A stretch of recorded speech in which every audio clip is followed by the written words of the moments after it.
Je ne sais pas si vous vous en rendez compte, mais il aura fallu attendre 38 ans pour qu'on puisse enfin jouer Zelda dans The Legend of Zelda.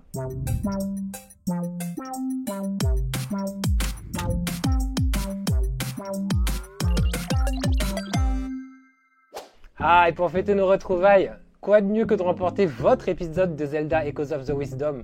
Ça se passe sur le X d'Orange Caraïbes, et profitez-en pour nous suivre aussi sur YouTube pendant qu'on est là. Bon, je pense que j'ai plus besoin de vous présenter ce jeu qui est aussi connu que la saga Pokémon ou la saga Mario. Et pour ce nouvel épisode qui ressemble pas mal à The Legend of Zelda Link's Awakening sur Nintendo Switch, on contrôle la princesse Zelda. Donc nul besoin de sauver Zelda cette fois-ci, par contre le royaume d'Hyrule il est toujours en danger. Du coup, Zelda est un personnage qui utilise beaucoup la magie, que ce soit pour résoudre des énigmes ou battre ses ennemis. Alors je ne sais pas, moi de mon côté, je retrouve un peu de Pokémon dans le jeu avec ce côté collectionniste, parce que dans ce jeu, tu peux copier des objets ou des ennemis. Et moi, je suis retrouvé avec une collection énorme, et c'est eux qui font tout le travail pour moi, tu vois. J'ai plus besoin de me battre dans le jeu.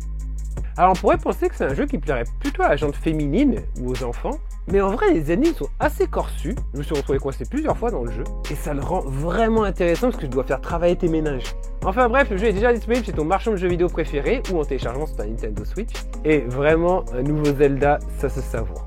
Bon, on va continuer avec Sony, parce que c'est le 30e anniversaire de PlayStation. Et ouais, au Japon, la première PlayStation est sortie en 1994, le 3 décembre pour être précis. Et pour fêter ça, Sony a sorti toute une gamme d'accessoires aux couleurs de la première PlayStation. Du coup, on retrouve ce gris iconique, on retrouve aussi ce logo, vous savez, le logo coloré de la PlayStation, maintenant il est tout blanc ou tout noir. On a une PS5 Pro, vous savez, la nouvelle console que Sony va sortir à la fin de l'année.